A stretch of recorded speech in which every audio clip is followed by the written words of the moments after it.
तो अब हम अनिदेव स्वामी को आमंत्रित करते कि हमें इनर डिसिप्लिन आउटर एक्सीलेंस के बारे में अच्छा मार्गदर्शन दो।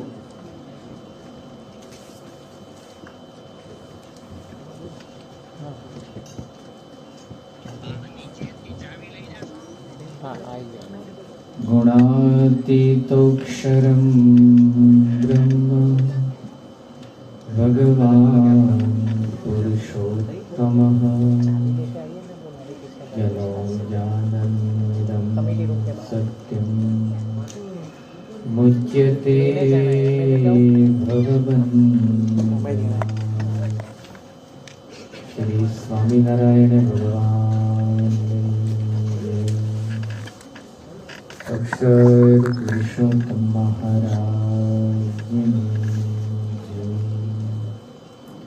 गुणातीतानंद स्वामी महाराज जय। प्रमुख स्वामी महाराज जय। महंत स्वामी महाराज जय। सूरत अक्षरधाम महोत्सव जय।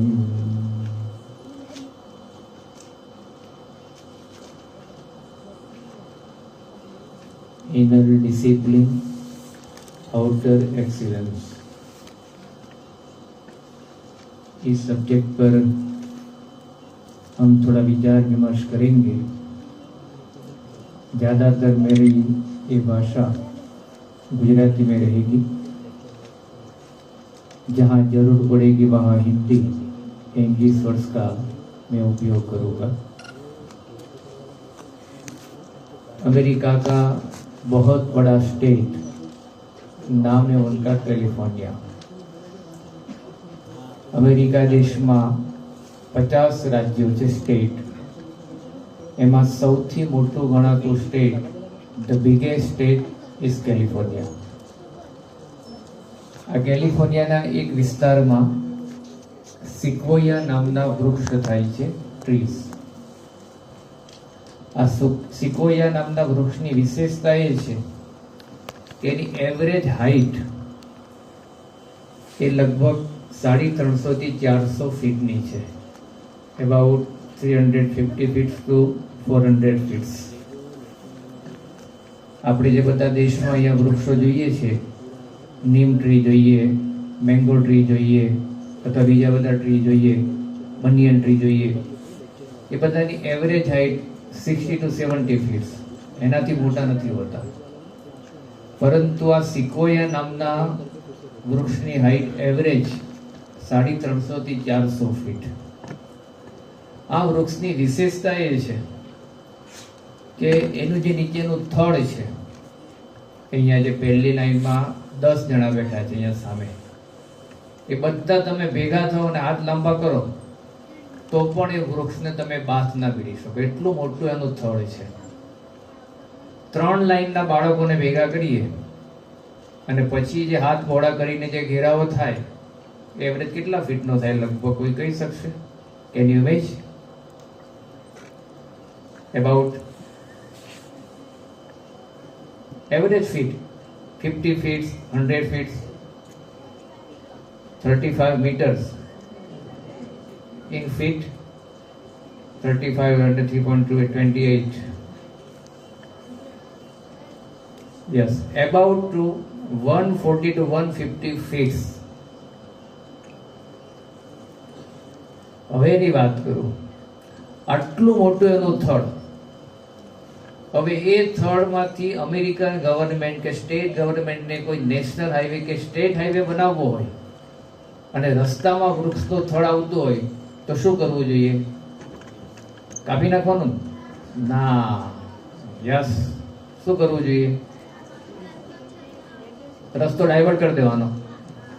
બીજો ઓપ્શન વૃક્ષની નીચેથી, યસ, રાઈટ આન્સર, બરાબર છે। બધા બહુ બુદ્ધિશાળી ભેગા થયા છો અહીંયા, સામાન્ય નથી। યુ આર ધ બધા ગ્રેટ લીડર્સ અહીંયાથી જ ભેગા થવાના જ લાગે છે। હવે બધા જગ્યા ખાલી કરી દેવી પડશે, વૃક્ષ ઉપરથી પુલ બનાવી દેવાનો। જો આ ક્રિએટિવ આઈડિયા, પણ એનો ખર્ચો તો બહુ થાય, પૈસા તો છે ને આપણી પાસે. હમણાં તો વાત કરી, તમારી પાસે કોઈ બજેટ નથી, બેલેન્સ નથી, છતાં કામ કરવાનું છે. કેવી રીતે કરો? સાઈડમાં પણ રસ્તો નથી કર્યો, એમાં પણ ખર્ચો વધી જાય. ના, આ વૃક્ષનું થડ છે ને એમાંથી બોગદો બનાવી દે છે. શું કરે છે?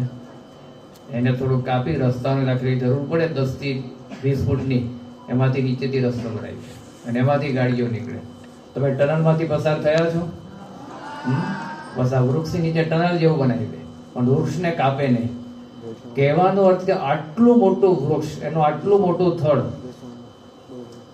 પણ હવે આગળ વાત કરવી છે, એ વૃક્ષ એમાંથી જે લાકડું મળે એમાંથી ઘર બને. અમેરિકાના મોટા ભાગના ઘર છે એ બધા વુડન માંથી બને, વુડન હાઉસ. અહીંયા આપણે કેવું છે, અહીંયા સિમેન્ટ, ઈટ, બ્રિક્સ, પછી રેતી, સેન્ડ એ બધું વપરાય, અને સ્ટીલ, મુખ્ય સ્ટીલ અને સિમેન્ટ મુખ્ય હોય. અમેરિકામાં સ્ટીલ નથી, સિમેન્ટ નથી, બ્રિક્સ નથી, વુડનનો જ ફ્લોર, વુડનની જ દિવાલો અને વુડનનું જ બેઝમેન્ટ, વુડનનું જ અથવા ફ્લોરિંગ. આવા એક સિક્વોયા વૃક્ષના થડમાંથી 5 BHK ના ઓછામાં ઓછા 45 હાઉસીસ બને. કેટલા? 45 હાઉસીસ. અહીંયા આપણે 3 BHK ના એવરેજ હોય, 2 BHK હોય, ત્યાં 5 BHK ના એવરેજ 400 to 500 સ્ક્વેર ફીટ ના 45 હાઉસીસ એક લાકડામાંથી, એક વૃક્ષના લાકડામાંથી. આટલો મોટો વૃક્ષ છે. હવે એની મુખ્ય વાત એ કરવી છે, આપણા ટોપિક પર આવીએ. આટલું મોટું આ વૃક્ષ છે, એનું બી કેટલું હશે, એનું સીડ? તો હવે તમારી પાસેથી જ મારે ઉત્તર લેવો છે. આ ત્રીજી લાઈનમાં સેકન્ડ, આ ટોપી, બસ ટોપી ગાડીએ, યસ. કેટલું? આટલું હશે ને. હવે આપણે એને ફ્રૂટમાં ઇમેજ કરીએ. ચલો, સૌથી મોટામાં મોટું ફળ કયું ફ્રૂટ? તરબૂચ, વોટરમેલન, બરાબર? એના જેટલું હશે ને. તો એનાથી મોટું કે નાનું? તો વોટરમેલન થી નાનું શું આવે? ટેટી જેટલું રાખું ને, તો ટેટી થી નાનું શું આવે? એપલ. મેંગો જેટલું રાખીએ? ટમેટા. ચલો એક મિનિટ. ટમેટા ચીકુ જેટલું કેટલું? ચીકુ જેટલું? Rays your hand. ચીકુ થી નાનું લીંબુ, લેમન જેટલું કેટલું લાગે છે? ચલો દ્રાક્ષ જેટલું કેટલું લાગે? દ્રાક્ષ જેટલું, મોસ્ટ ઓફ દ્રાક્ષ જેટલું કે છે, ગ્રેપ્સ જેટલું. એનાથી કોઈ નાનું કહેવા વાળા છે? કેટલું? ચેરી જેટલું કેટલું લાગે? ચેરી જેટલું. હજુ એનાથી કોઈ નાનું? સેતુર જેટલું કેટલું લાગે છે? ચલો, બધાના જવાબ ઘણા નજીક છે. હવે મારો જવાબ સાંભળો. જવાબ તમારી પાસે છે, કહું છું. એનું આટલું મોટું વૃક્ષનું સીડ બી એ તરબૂચ જેટલું નથી, ટેટી જેટલું નથી, ટમેટા જેટલું નથી, મેંગો જેટલું નથી, ચીકુ જેટલું નથી, લેમન જેટલું નથી, દ્રાક્ષ કહેતા ગ્રેપ જેટલું નથી, સેતુર જેટલું નથી. હવે તમે રસોઈ જમતા હો ત્યારે રાઈ જોઈ છે? રાઈ ના જો તો બધા કંઠી પહેરી છે? કંઠીનો એક દાણો હાથમાં લો, એક દાણો. કેટલું છે? કેટલું છે? જો બધા જુઓ, કેવું છે? આ બી ને હું અડીને આવ્યો છું, આટલું છે. આટલું જ છે. એનો અર્થ શું? બી તો આટલું જ છે, પણ જો એને સારું એટમોસ્ફિયર કહેતા વાતાવરણ મળે, એને સારું ખાતર એ મળે, પાણી મળે, સૂર્યપ્રકાશ, સનલાઇટ મળે, તો આટલું બધું પોટેન્શિયલ આ બીમાં છે કે આટલું મોટું વૃક્ષ 400 ફીટ હાઈટનું વૃક્ષ બની શકે છે. અહીંયા જે તમે બધા જ બેઠા છો ને, એ બધા સિક્વોયાના બી જેવા છો. તમે ધારો અને તમને આવું સારું વાતાવરણ જે અત્યારે મળી રહ્યું છે, તમારી સ્કિલ ડેવલપ કરવા માટે, એક લીડરશિપ સેમિનારના એક સારા સેમિનારમાં આવવા માટે, તો તમે ધારો તો અહીંયા બેઠેલા બધા જ ભવિષ્યના ગ્રેટ લીડર્સ બની શકો છો. બધું આ તમારું પોટેન્શિયલ છે. હવે વાત એ કરવી છે, આપણો ટોપિક છે આઉટર એક્સિલન્સ, પણ બીજો શબ્દ કયો છે? Inner discipline. હવે મારે તમને પ્રશ્ન પૂછું કે એનું આ વૃક્ષનું બી, એને જમીન કે સારું પાણી કે સારો સૂર્યપ્રકાશની જગ્યાએ હું સિમેન્ટ અને રેતીના કોન્ક્રીટમાં નાખું તો કેટલું મોટું થાય? ના થાય ને? કશું જ ના થાય ને? બસ આ જ છે. અહીંયા બેઠેલા બધા જ આઉટર એક્સિલન્સ માટે તો સર્જાયા જ છો, પણ જો આપણું આ પોટેન્શિયલ એ કોન્ક્રીટમાં જતું રહ્યું તો સમજો તમારી ગ્રેટ લીડરશિપ હોય, જે કંઈ ભવિષ્યના અરમાનો હોય, જે કંઈ મનમાં નક્કી કર્યું હોય, એ બધું જ ઝીરો થઈ જાય છે. બસ આ જ છે ડિસિપ્લિનનો મહિમા. Outer excellence, whether in civil services, whether in great leadership, whether in industrialists, can be never sustained without inner discipline. This is the motto of our culture and human being. તમે ક્યારેય મહાન ના થઈ શકો જો ઇનર ડિસિપ્લિન ના હોય. તો આપણી પાસે ગમે એટલી તાકાત હોય, ગમે એટલી સિદ્ધિ હોય, સંપત્તિ હોય, સત્તા હોય, બળ હોય, તમે ઝીરો થઈ જાઓ છો. એટલે આનો મહિમા આ છે, inner discipline. There is no option in inner discipline. આપણે બધા જ એને પાડીએ છીએ કે આપણે આગળ શું સમજાવું છું. અને બીજું દ્રષ્ટાંત આપું. આ પહેલું, હવે બીજું દ્રષ્ટાંત. આપણે બધા સ્કૂલમાં ભણ્યા છીએ. કોલસો, ગ્રેફાઇટ અને હીરો કહેતા diamond. Call, graphite and diamond શું આવે? કાર્બન. બરાબર? કાર્બન છે ને? કોલસો કહેતા કોલ, ગ્રેફાઇટ એન્ડ ડાયમંડ. ભલે નામ અલગ છે પણ બધા છે કાર્બનના સ્વરૂપો છે. Different kind of carbon. હવે દરેકની કિંમત સરખી છે? કોલની કિંમત અને ડાયમંડની કિંમત સરખી છે? ના. કોલની કિંમત, કોલના ટ્રક ભરીને જાય, બરાબર? એના મોટા મોટા વેગન જાય. તમે અહીંયા વડોદરા સ્ટેશન પર ઉભા રહો કે કોઈ પણ રેલવે સ્ટેશન પર ઉભા રહો તો 70 થી 80 ડબ્બાની લાંબા વેગન કોલસા ભર્યા હોય. કોઈને એવું થયું કે લાવો કોલસાના વેગનને લૂંટી લઈએ, અને એ ટ્રેનના વેગનમાં ક્યારે ડાયમંડના પડીકા જતા જોઈએ? બંને તો કાર્બન જ છે. કેમ આવું? બંને કાર્બન છે, મોંઘા છે, પણ એનું કારણ અને કદાચ આગળ જોઈએ, ડાયમંડની ટ્રક જતી જોઈએ, ડાયમંડ ભરેલી ટ્રક કોઈ જતી જોઈ, ડાયમંડના વેગન કે ટ્રેન ભરેલી જતી જોઈ, અને જાય તો આગળ જવા દઈએ? જાય એનાથી પસાર થાય પારુલ યુનિવર્સિટીની બાજુમાંથી, અને એ ખબર પડે કે ડાયમંડ ભરેલી ટ્રક જાય છે તો બધા ત્યાં દોડીને રોકે કે નહીં? કરોડો રૂપિયાના ડાયમંડ ક્યાં જાય? લાવો પેલા અમને આપો. કોલસાની ટ્રક કોણ રોકે? જવા દે. છે તો બંને કાર્બન, પણ બંનેની કિંમતમાં આસમાન જમીનનો તફાવત છે. એનું કારણ યસ ચમક, પણ એનું કારણ, મૂળ કારણ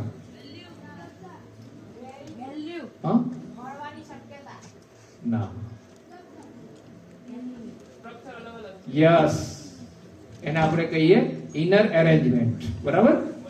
અંદરની ગોઠવણી, મોલેક્યુલ્સ. કાર્બનમાં અંદર કાર્બનના પરમાણુની ગોઠવણી કેવી છે?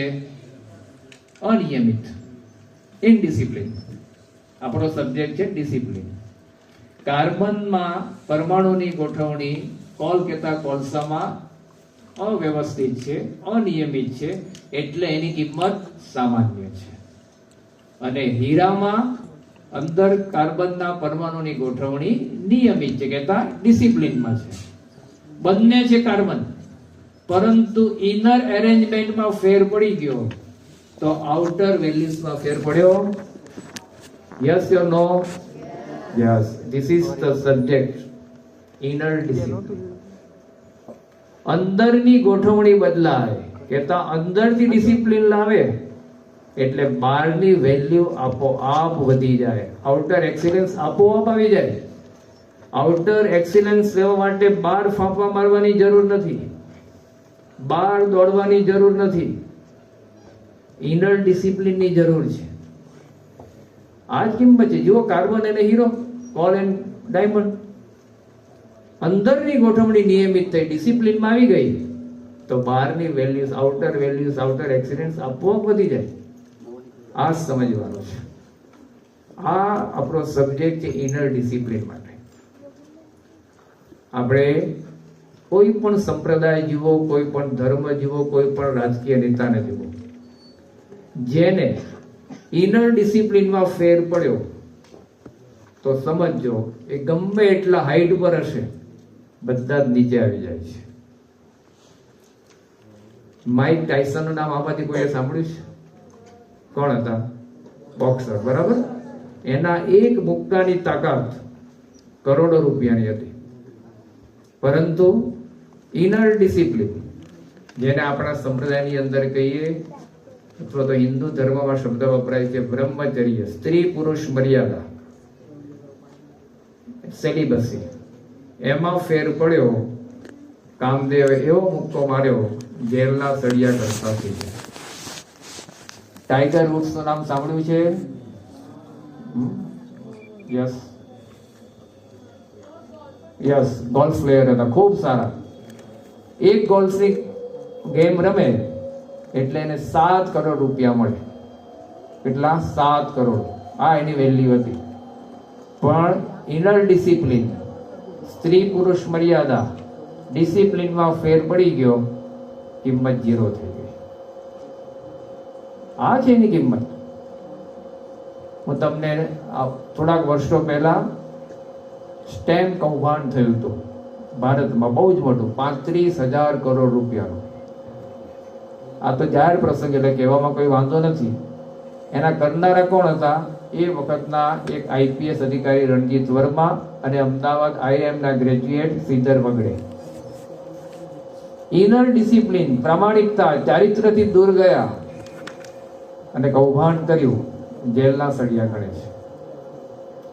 2003 કે 4 સમગ્ર ગુજરાત બોર્ડમાં જેનો 1 થી 5મા નંબર હતો, 10મા ધોરણમાં બોર્ડમાં નંબર લાવ્યો હોય અને એ જ વ્યક્તિ 12 સાયન્સમાં પણ બોર્ડમાં નંબર લાવ્યો હોય, એવા વિદ્યાર્થી બહુ જ ઓછા હોય છે. આ વિદ્યાર્થી જેનો 10મા ધોરણમાં 1 થી 5મા નંબર ગુજરાત બોર્ડમાં, 10મા ધોરણમાં તો આવ્યો, 12મા ધોરણમાં પણ 1 થી 3મા નંબર આવ્યો, પરંતુ એ વિદ્યાર્થી આગળ જતા ખૂબ સારું ભણ્યો, પરંતુ ઇનર ડિસિપ્લિન નહોતી. કેરેક્ટરમાં થોડીક ખામી હતી, પ્રમાણિકતા, નીતિમત્તા, એમાં થોડીક ખામી હતી. આજે અમદાવાદની સાબરમતી સેન્ટ્રલ જેલમાં જેલના સળિયા ગણે છે છેલ્લા 10-12 વર્ષથી.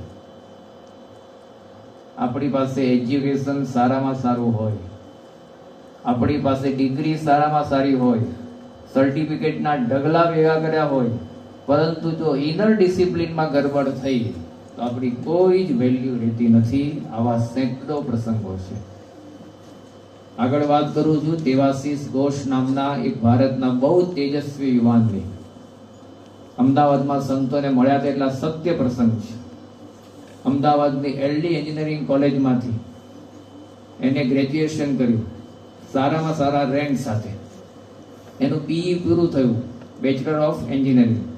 પછી એને એક્ઝામ આપી એટલે એને IIT માં એડમિશન મળ્યું.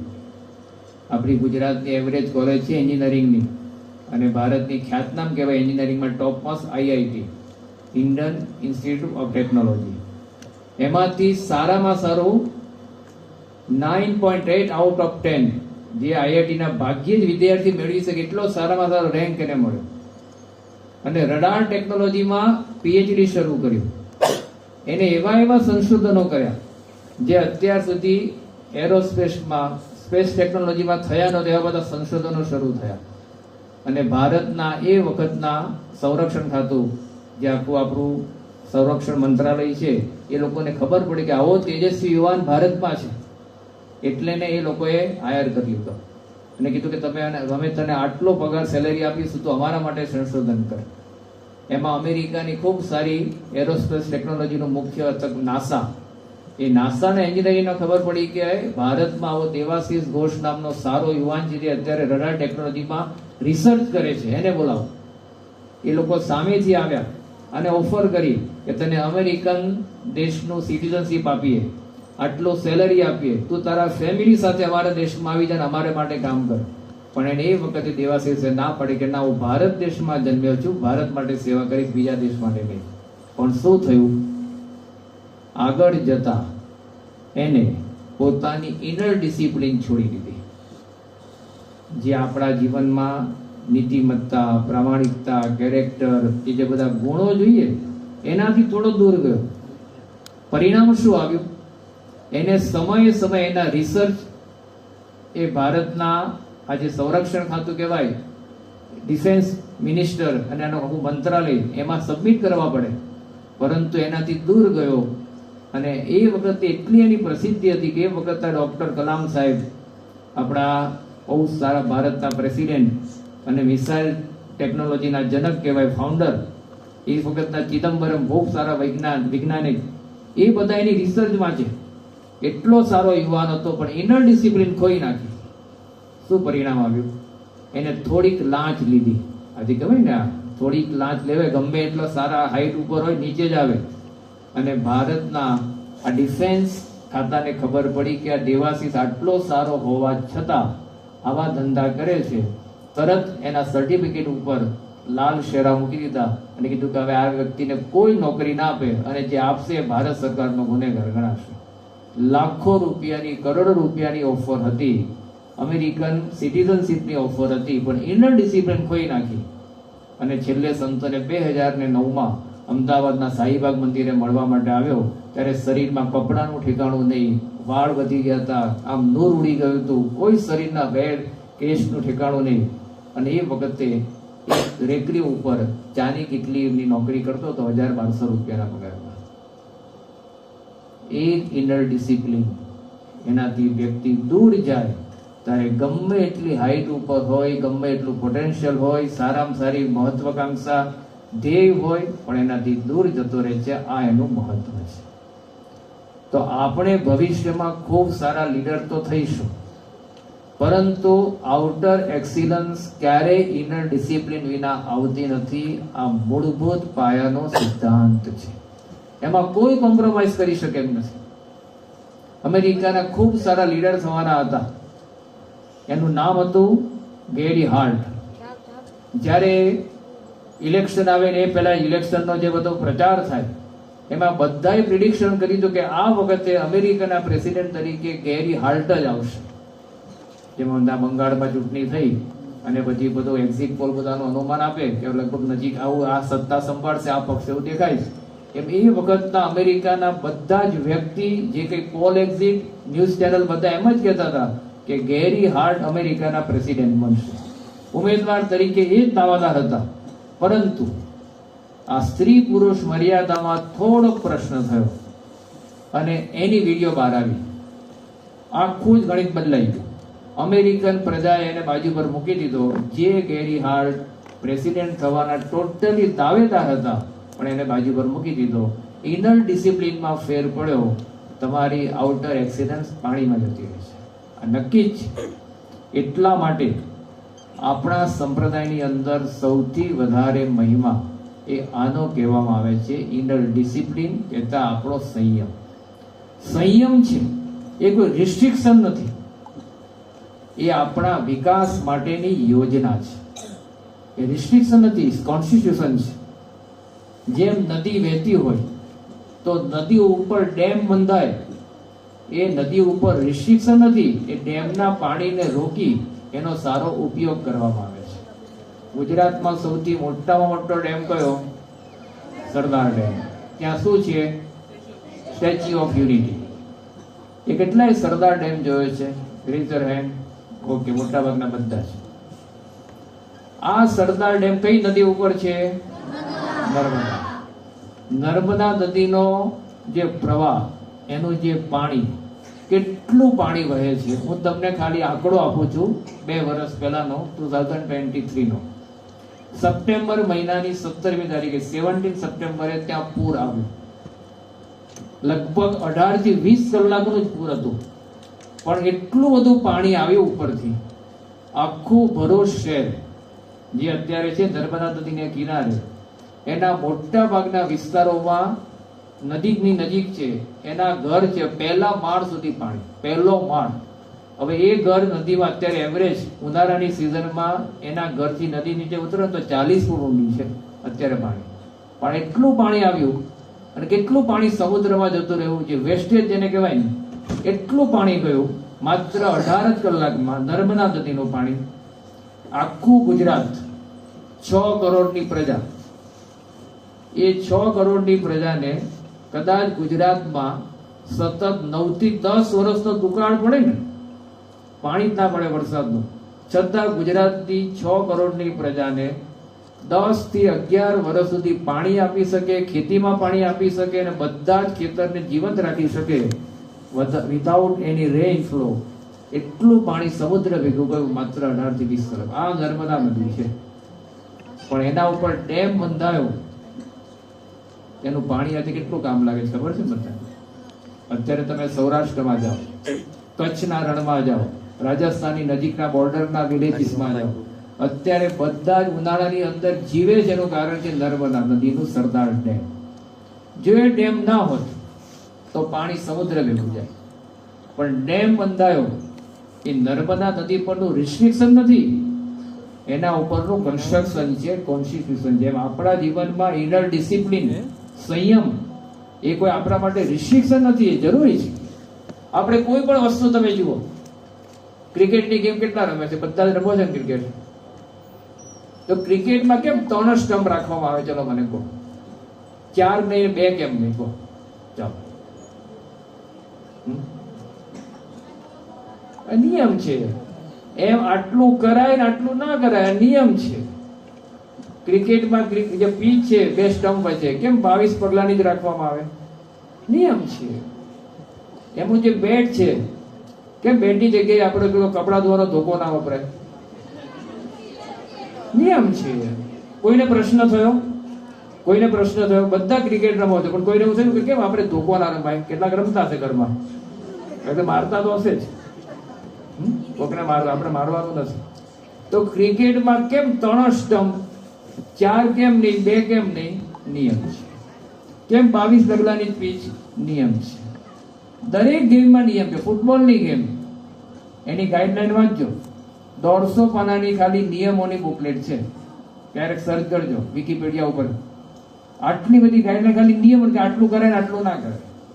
નિયમ છે. આપણું બાઇક હોય કે સ્કૂટી હોય, એમાં કેમ કોલસા ના નખાય? નિયમ છે. એમાં પેટ્રોલ જ નખાય. બહુ ઇલેક્ટ્રિક વ્હીકલ હોય તો ચાર્જિંગ કરવાનું.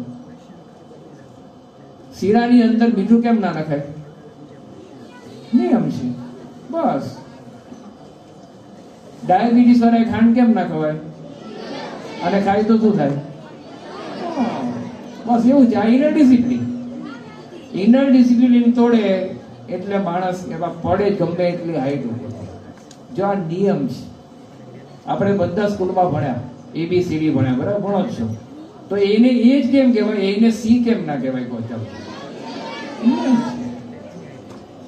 પી ને પી જ કેમ કહેવાય? પી તો નજીક લાગે છે, કેની નજીક, એને કે કેમ ના કહેવાય? નિયમ છે. બસ આટલું જ સમજવાનું છે. આપણને ક્યારેક લોજિક થાય કે આ કેમ આવું? આ નિયમ છે. આ સ્ત્રી પુરુષ મર્યાદા પણ એક નિયમ છે, એ કોઈ રિસ્ટ્રિક્શન નથી. આગળ વધવું હોય તો આ નિયમ જરૂરી છે. દુનિયામાં જે કંઈ આગળ વધ્યા છે એ બધા આ સંયમ પાડ્યા છે. હમણાં પ્રવક્તાએ સ્વામી વિવેકાનંદની વાત કરી. સ્વામી વિવેકાનંદ, એમની એકાગ્ર શક્તિ, એમની યાદ શક્તિ કેટલી પાવરફુલ હતી બધાને ખ્યાલ છે ને?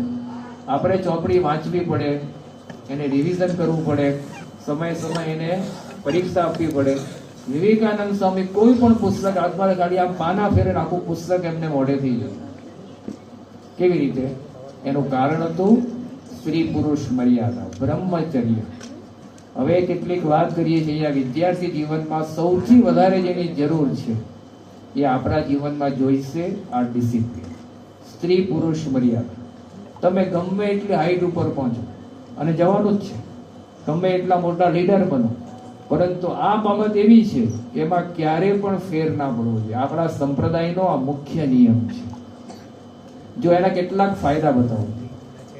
શારીરિક બળ જોઈએ છે, તેના માટે બ્રહ્મચર્ય સેલિબસી જરૂરી છે. આમાંથી જે કેટલાક 9મા કે 10મા ધોરણમાં ભણતા હોય એને સર્ચ કરવા જેવું પુસ્તકનું નામ આપું છું. ડોક્ટર એલ્વિન ફ્રેટો કરીને, જેનું પુસ્તકનું નામ છે સ્ટે સેલિબેટ લીવ લોંગર. બહુ અદ્ભુત પુસ્તક છે. આ પુસ્તક જ્યાંથી પણ તમને મળે, કોઈ વેબસાઇટ ઉપરથી કે વિકીપીડિયા ઉપરથી કે કોઈ કિન્ડલ ઉપરથી, એ બધાએ સહેજ વાંચવા જેવું છે. આ પરદેશી ડોક્ટરે બ્રહ્મચર્યના ફાયદા બતાવ્યા છે. એમાં એને વારંવાર વાત એ જ કરી છે કે જો તમે વિદ્યાર્થીઓ કહેતા તમે સ્ટુડન્ટ હો અને સ્કૂલ કોલેજમાં ભણતા હો તો તમારે આ બ્રહ્મચર્ય કહેતા સેલિબસીને પાળ્યા વગર છૂટકો જ નથી. પહેલી વસ્તુ છે શારીરિક બળ. આપણે ભણવા માટે, રમવા માટે શક્તિ જોઈએ, બળ જોઈએ, પણ એ શક્તિ ક્યાંથી આવે છે? એના મૂળમાં છે આ બ્રહ્મચર્ય. આપણા પ્રાણી જગતમાં, મનુષ્ય પણ એક પ્રાણી જ છે, પ્રાણી જગતમાં સૌથી વધારે શક્તિશાળી કોણ? વાઘ, સિંહ કે હાથી? શક્તિશાળી સિંહ, બરાબર. લાયન સૌથી શક્તિશાળી છે. આ લાયન, એ તો લાયન હાથીને પણ આરામથી મારી શકે. લાયન છે હાથી કરતા નાનો, પણ હાથીને મારી શકે. એ લાયનની શક્તિનું કારણ શું છે? આ સેલિબસી. બીજું કારણ હવે આપે છે મનોબળ. શરીરનું બળ તો હોય, પણ સૌથી વધારે જરૂર છે મનોબળની. એ મનોબળ સારું ક્યારે આવે? આ સેલિબસી પડાય તો. ભલે શરીરની શક્તિ હશે, પણ જો મનોબળ નહીં હોય ને તો ગમે ત્યારે વ્યક્તિ એ આગો પાછો થઈને પડી જશે. એના માટે સૌથી વધારે જરૂર છે આ મનોબળ માટે બ્રહ્મચર્ય, સેલિબસી, એની વધારે જરૂર છે. આ વાત કરવા માટે હું તમને 2 દ્રષ્ટાંત આપું છું. ગાંધીજીનું નામ બધા જ જાણે છે ને, મહાત્મા ગાંધી. ગાંધીજી પાસે કયું બળ હતું? બોર્નવિટા પીતા હતા? બુશ પીતા હતા? બકરીનું દૂધ પીતા હતા? શક્તિ કઈ હતી? દ્રઢ મનોબળ. જો આમ શરીર તો સાવ ખેપટ હતું, કપડામાં કે બહુ વિશેષ ઠેકાણું નહોતું, સામાન્ય ધોતી જ પહેરતા હતા, પરંતુ મનોબળ દ્રઢ હતું. તો આજે ભારતને ફ્રીડમ અપાવવામાં સૌથી મોટો ફાળો આપ્યો સરદાર પટેલ. કયું બળ હતું? દ્રઢ મનોબળ. આજે સ્ટેચ્યુ ઓફ યુનિટી બન્યું છે સરદાર પટેલનું. કેટલું મોટું સ્ટેચ્યુ છે? The highest statue in the world. બરાબર. એ સરદાર પટેલનું સ્ટેચ્યુ આટલું મોટું ત્યાં પધરાવવામાં આવ્યું, પણ સરદાર પટેલે કામ કયું કર્યું? આખા ભારતને એક કર્યું, ઇન્ટિગ્રેટેડ. સરદારનું કામ છે. ભારત એ વખતે સ્વતંત્ર થયા પછી ફ્રીડમ મળી 1947માં 15 ઓગસ્ટે, ત્યારે 562 રજવાડાની અંદર વહેંચાયેલું હતું. આ નાના મોટા રજવાડા કેવી રીતે ભેગા થાય? પણ એ બધા રજવાડાને ભેગા કોણે કર્યા? સરદાર પટેલ. કેટલા દિવસમાં ખબર છે? માત્ર 10 દિવસમાં. કેટલું દ્રઢ મનોબળ હશે, માઇન્ડ કેટલું પાવરફુલ હશે. અને બીજા 3 નહોતા માનતા, ત્રાવણકોટના મહારાજા, હૈદરાબાદનો નિઝામ અને જુનાગઢનો નવાબ. આ 3 નહોતા માનતા, પણ એને વ્યક્તિગત ગયા, ઉભા રહ્યા, 5 મિનિટમાં સમાધાન, એને 10 મિનિટમાં ખાલી કરાવી દીધા. 20 દિવસની અંદર સરદાર પટેલે આખા ભારતને ઇન્ટિગ્રેશન કરી દીધું છે. પણ એ સરદાર પટેલની તાકાત કઈ હતી? રોજ જોગિંગ કરતા હતા, રોજ સ્વિમિંગ કરતા હતા, ક્રિકેટ રમતા હતા. તો દ્રઢ મનોબળ. આ મનોબળને પાવરફુલ બનાવવું હોય તો સંયમ કહેતા ઇનર ડિસિપ્લિન એ બધી જરૂરિયાત છે. આગળ વાત કરું છે ત્રીજું. તમારે બધા અત્યારે ભણો છો, અને બધાને જરૂર છે યાદ શક્તિની. બરાબર છે ને? જરૂર. એકવાર વાંચીને યાદ રહી જાય. કેટલાની ઈચ્છા છે? બધાની ઈચ્છા. એકવાર વાંચીને યાદ રહી જાય. ક્યારે? આપણો આ યાદ શક્તિ, રિમેમ્બરિંગ પાવર, એ જેટલો પાવરફુલ એટલો તમે ઓછા સમયમાં વધારે વાંચી શકો. હવે તમે આખા શરીરની રચના સમજો. તમે અત્યારે થોડાક ઉંમરમાં છે નાના, પણ તમને હું સમજાવું, કારણ કે તમે બધા બહુ જ ગ્રાસ્પિંગ પાવર વાળા દેખાય છે. આપણું આ શરીર છે ને, એ 7 ધાતુનું બનેલું છે. આપણે ખોરાક લઈએ એટલે પહેલો એમાં રસ તૈયાર થાય. રસમાંથી પછી રક્ત કહેતા બ્લડ બને. આ બીજી વસ્તુ. રક્ત બન્યા પછી એમાંથી માંસ, અંદર જે બધા માંસ છે એ બને. પછી અંદરથી મેદ કહેતા ચરબી, ફેટ બને. એ ચરબી પણ થોડીક જરૂરી છે. આ ચોથી વસ્તુ બને મેદ. પાંચમી વસ્તુ બને અસ્થિ કહેતા હાડકા. પહેલા રસ, રક્ત, માંસ, મેદ, અસ્થિ કહેતા બોન, હાડકા બને. છઠ્ઠી વસ્તુ બને મજ્જા. એનું જે લેયર છે ને એ મજ્જા. અને સાતમી વસ્તુ છે જેને વીર્ય કહેવાય છે, શક્તિ છે, યાદ શક્તિ. એ ક્યારે બને? આ સેલિબસી પડે તો. વિવેકાનંદ સ્વામી પાસે આ હતું એટલે એકવાર વાંચીને યાદ રહી જાય. એટલે આ સંયમ એના માટે બહુ જ જરૂરી છે. ચોથી વસ્તુ કે આપણો આ સંયમ પડે તો સૌથી વધારે ભવિષ્યમાં આદર, પ્રતિષ્ઠા, પ્રસિદ્ધિ જે મળે ને એ ટકી શકે. અમેરિકાના ખૂબ સારા પ્રેસિડેન્ટ હતા બિલ ક્લિન્ટન, થોડા વર્ષો પહેલા. પણ આ બાબતમાં થોડીક ડિસિપ્લિન ચૂકી ગયા તો એ વખતે આખા અમેરિકન પ્રજાએ હોબાળો કર્યો અને બધા બોલ્યા કે ક્લિન્ટને આ સારું કર્યું નહીં. એને આખી લીડરશિપ કહેતા પ્રેસિડેન્શિયલ સીટ છોડવી પડી એક નાના સ્ત્રી સાથેના લફરાને કારણે. ગમે એટલી હાઈટ ઉપર હોવ, ગમે એટલી પ્રતિષ્ઠા મેળવવી હોય, પ્રસિદ્ધ થવું હોય, પણ ઇનર ડિસિપ્લિન એ ખૂબ જરૂરી છે. અહીંયાથી મોટા ભાગના બધા સ્વામિનારાયણ સંપ્રદાયના ભક્તો છે, બાળકો છે, યુવકો છે. ભગવાન અને સંતનો રાજીપો જોઈએ, પ્રસન્નતા, તો એના માટે પણ આ સેલિબસી બહુ જ જરૂરી છે. સુરા ખાચરનું નામ કોણે સાંભળ્યું છે? બધાને ખબર છે. મૂળજી બ્રહ્મચારીનું નામ કોણે સાંભળ્યું છે? બધાએ. આમાંથી સારંગપુર મંદિરના દર્શન કોણે કર્યા છે? બધાએ. સારંગપુર મંદિરમાં સંતો જે દાદરથી ઉપર જાય છે અને એ દાદર ચડી તો પહેલી મૂર્તિ કોની આવે? પહેલી મૂર્તિ 14 મૂર્તિ સારંગપુરમાં છે. મધ્ય ખંડમાં 3, પેલી બાજુના ખંડમાં 5, પછી વચ્ચે ઘનશ્યામ મહારાજ, અને આ પહેલા ખંડમાં હરિકૃષ્ણ મહારાજ, ગોપીનાથજી દેવ એટલે રાધાકૃષ્ણ. પહેલી મૂર્તિ કોની છે? એની પહેલા મૂળજી બ્રહ્મચારી.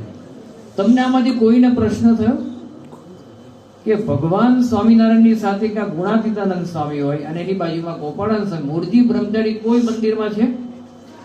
તો કેમ સારંગપુર મંદિરમાં સૌથી પહેલા છે? એનું કારણ કોઈને ખબર છે? હા, બરાબર છે. યસ, કોણ બોલ્યું? ગુડ.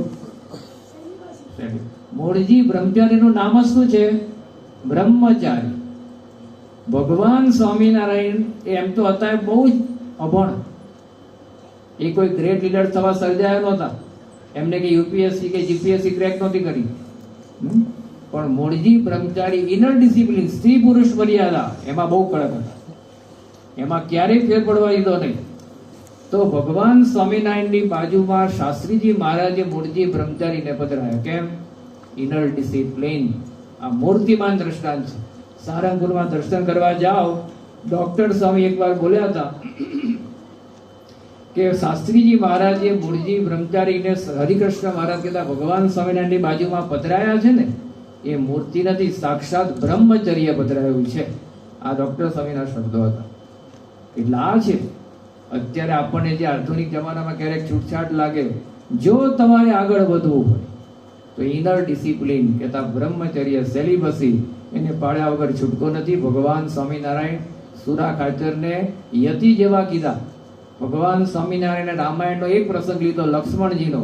વચનામૃત ક્યારેક વાંચો, જેતલપુરનું બીજું વચનામૃત છે. એમાં લક્ષ્મણજીનો પ્રસંગ યાદ કરે છે. કેટલો સંયમ પાળતા હશે. જો આ સંયમ છે ને, બહારથી પહેલો પાડવો પડે. આંખોનો સંયમ, કાનનો સંયમ, મોઢાથી સંયમ, એ જેટલો પડાય ને એટલી અંદરની તાકાત બહાર આવે. આ છે ચોમાસામાં આપણા ઘરની બારી ખુલ્લી હોય તો જીવડા આવે કે ના આવે? જીવડા આવે, બરાબર? તો જીવડા અંદર આવે છે એ ચોમાસાનો વાંક છે, જીવડાનો વાંક છે, બારીનો વાંક છે, બારી ખુલ્લી છે એનો વાંક છે, આંખનો વાંક નથી. પણ આ ગમે તે પોસ્ટર જોતી હોય ગમે તે ફિલ્મ જોતી હોય ને એ વાંક છે. કાનનો વાંક નથી, કાન ગમે તે શબ્દ સાંભળતા હોય ખરાબ શબ્દો ગાળ એનો વાંક છે. મોઢાનો વાંક નથી, મોઢું તો સારું જ છે પણ આ મોઢાથી અપશબ્દ બોલાય ગાળ બોલાય એનો વાંક છે. એમ ચોમાસામાં ઉગાડી બારી રે ને ઉગાડી બારીનો વાંક છે એટલે જીવડા અંદર આવે છે. એટલે આંખ ગમે ત્યાં ભટકતી હોય, કાન ગમે ત્યાં સાંભળતા હોય એટલે કચરો અંદર આવે, મન ડિસ્ટર્બ થાય, યાદ શક્તિ ઘટે અને ગમે એટલી હાઈટ ઉપર હોવ તમે નીચે આવો ને આવો. એટલા માટે આ સેલિબસી બ્રહ્મચર્ય એની બહુ જ જરૂરિયાત છે.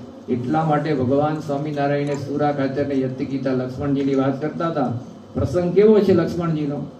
જ્યારે રામાયણમાં રામચંદ્ર ભગવાન જ્યારે લંકા ઉપર ચઢાઈ કરવા માટે આગળ વધતા હતા સીતાની શોધ માટે, અને સીતાનું અપહરણ થયું હતું.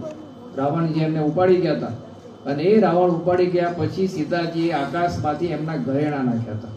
એ ઘરેણા કિષ્કિંધા પર્વત પર પડ્યા હતા અને સુગ્રીવ અને વાલી બંને ભાઈઓ હતા, વાનર ભાઈઓ, એમને મળ્યા હતા અને એ પોટલી એમને રામચંદ્રજીને આપી કે આ કોઈકના ઘરેણા મળ્યા છે. રામચંદ્રજી ભગવાનને તો ખબર પડી ગયા કે આ તો સીતાના જ ઘરેણા છે, પણ એમને લક્ષ્મણની પરીક્ષા કરવાનું મન થયું, એક્ઝામ, કે લાવો લક્ષ્મણ કેવા છે આપણે એની પરીક્ષા કરીએ. એટલે લક્ષ્મણને બોલાવ્યા, ઘરેણાની પોટલી ખોલી અને બતાવ્યું કે નાકના નથણી બતાવી કે કોની છે, કે ભાઈ મને ખબર નથી. કાનના કુંડળ બતાવ્યા, જે બહેનો પહેરતા હોય કુંડળ, કે કોના કુંડળ છે, કે મને ખબર નથી.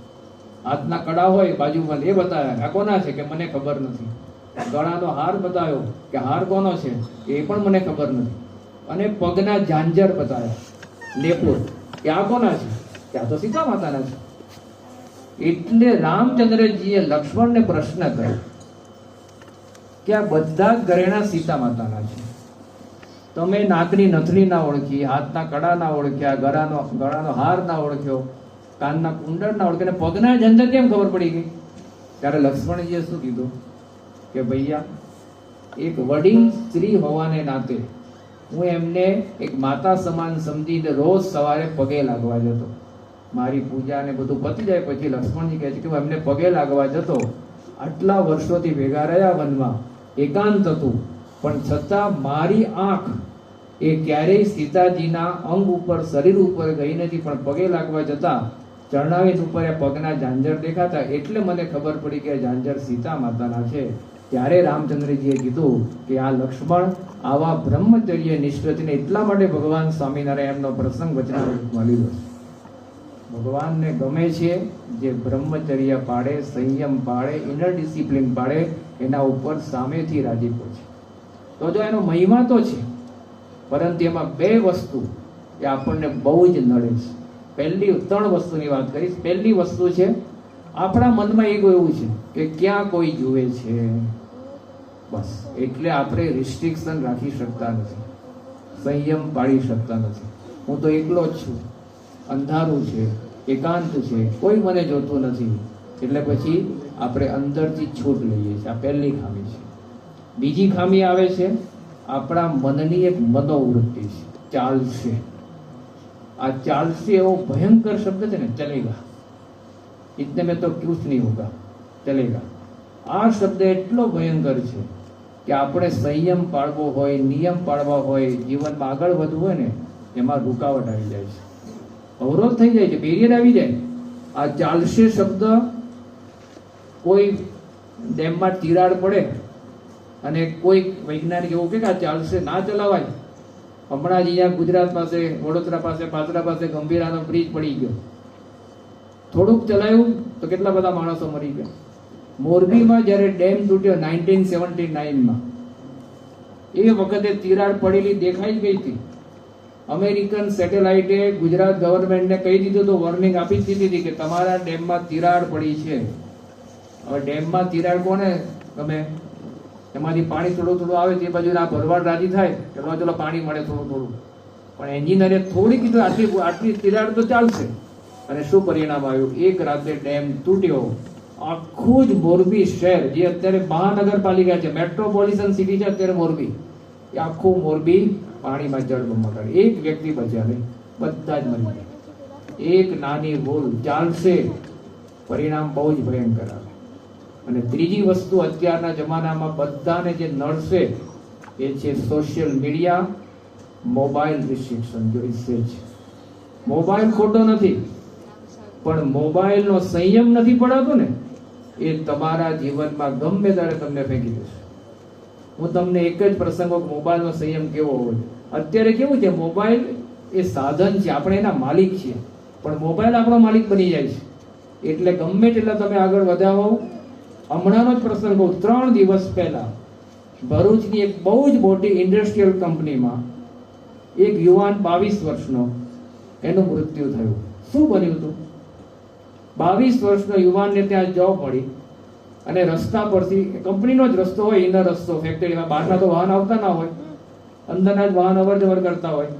એ ફોન પર આટલો જતો કોઈ રીલ જતો હશે અને સામેથી એક નાનું વાહન, એક પેલું જે કહેવાય એને લઈને આવતું હતું, નાના ટ્રેક્ટર જેટલું.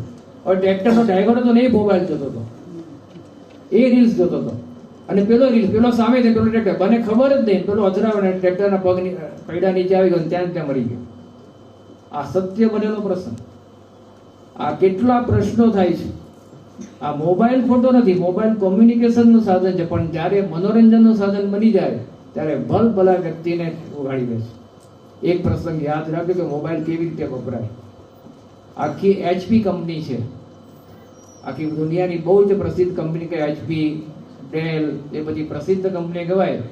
HP ના એક વખતના વાઇસ પ્રેસિડેન્ટ હતા વ્યોમેશભાઈ જોશી, આપણા થોડા સત્સંગી બંધુ. એકવાર ભરૂચ આવ્યા હતા 2014ની સાલમાં. આ સત્ય બનેલો પ્રસંગ બહુ છે. અને એ વખતે મોબાઈલની રિંગ વાગી એટલે એમના પેન્ટના ખિસ્સામાંથી મોબાઈલ કાઢીને ફોન ઓન કર્યો. પણ મારી નજર પડી તે મોબાઈલ હતો ને કીપેડ વાળો હતો, સામાન્ય પેલો નોકિયાનો આવે ને જૂના જમાનામાં, એ પેડ હતો. એ વખત તો ઓલરેડી બધા સ્માર્ટફોન આવી જ ગયા હતા. એટલે મેં તરત રમેશભાઈને કહ્યું કે રમેશભાઈ, તમારી આટલી મોટી કંપનીના વાઇસ પ્રેસિડેન્ટ એ દર્શન કરવા આવ્યા હતા ભરૂચ. એમને નીલકંઠવાડીના અભિષેકમાં ખૂબ શ્રદ્ધા, એટલે લગભગ 2-3 વર્ષે ત્યાં આવે. સાહેબ, તમે આટલા મોટા વાઇસ પ્રેસિડેન્ટને આવો ફોન વાપરો છો? ત્યારે એમને જે જવાબ આપ્યો ને બહુ જોરદાર હતો કે સ્વામી, હું ફોનનો માલિક છું, ફોન મારો માલિક નથી. શું કીધું? કે હું ફોનનો માલિક છું, ફોન મારો માલિક નથી. આ એમને જવાબ આપ્યો.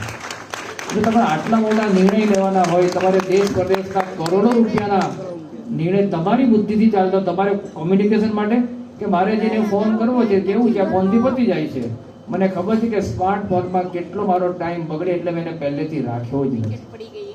સ્માર્ટફોન ખોટો નથી, પણ એનો સંયમ ના પડાય તો ભલા વ્યક્તિને પણ ઉડાડી દે છે.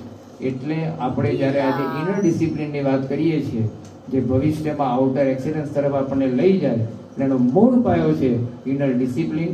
મહંત સ્વામી મહારાજ આજે 93 યર્સ છે. સ્વામી કેટલા સજાગ દેખાય છે. આપણે દર્શન કર્યા છે ને બાપાના બધે, પૂજામાં દર્શન કરીએ છીએ. આમાંથી કેટલાય સત્સંગ ઇચ્છાનો મુખપાટ કર્યો છે, બાપાનો નજીકથી લાભ લીધો હશે. પણ મહંત સ્વામી મહારાજ જુઓ, આજે 93 યર્સ, કેટલા શાર્પ છે. એમની બુદ્ધિ શક્તિ, એમનો રિમેમ્બરિંગ પાવર, યાદ શક્તિ. એ સ્કૂલમાં ભણતા હતા, કિડન ગાર્ડનમાં, કેજીમાં, હજી એની કવિતા યાદ છે. એનું કારણ શું છે?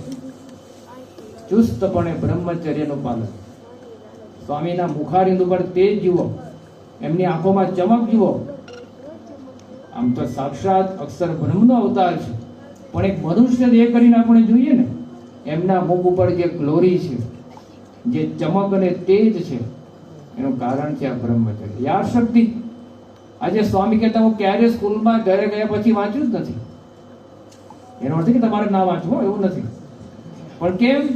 સ્વામી પહેલેથી સંયમમાં એટલા પાવરફુલ છે કે આજે 90 વર્ષ પહેલા એમને જે વાંચ્યું હતું બધું યાદ છે. એક પ્રસંગ ભૂલતા નથી. કેવા પ્રસંગો છે? 35 વર્ષ પહેલા આફ્રિકાના એક યુવાન સ્વામીને મળ્યા, પગે લાગી નીકળ્યા. સ્વામી કેવું બોલે કે લીલું શર્ટ, બાપા એટલું બોલ્યા. તો સંતો કે બાપા ખ્યાલ ના આવ્યો. ત્યારે પછી પેલા યોગને બોલાયો કે કેમ સ્વામી લીલું શર્ટ કહે છે? પછી સ્વામી બોલ્યા કે આપણે જયારે તમને ત્યાં મળ્યા હતા 74 કે 75માં, એ વખતે તમે લીલું શર્ટ પહેરીને એટલે કે આ સ્વામી યાદ છે, બરાબર. પેલા ભૂલી ગયા પણ સ્વામી એ વખતે એનું કયું શર્ટ હતું રંગનું એ યાદ છે. એનું કારણ યાદ શક્તિ આ બ્રહ્મચર્ય. તો inner discipline is the must in everywhere, in every moment, and wherever you go, wherever you being, આ જરૂરી છે. તો આપણે ભગવાનના ચરણોમાં પ્રાર્થના કરીએ કે આજે આપણે અહીંયા આજથી સેમિનારની શરૂઆત થઈ છે તો આ બ્રહ્મચર્ય સંયમ એ ખાલી એક દિવસ માટે નહીં, ખાલી સેમિનાર માટે નહીં, પણ જીવનના અંત સુધી આપણે ગમે એટલા મોટા લીડર થઈએ કે આપણે ગમે એટલા મોટા સિવિલ સર્વિસીસ આપીને આગળ વધીએ પણ આપણા જીવનમાં ક્યારેય આનો ભંગ ના થાય એને દ્રઢપણે પાડીએ અને ભગવાન અને સંતો રાજીપો લઈએ, આપણા સૌના જીવનમાં આવું થાય એવું મારા સ્વામિનારાયણ અને તમને આવું સારું વાતાવરણ જે અત્યારે મળી રહ્યું છે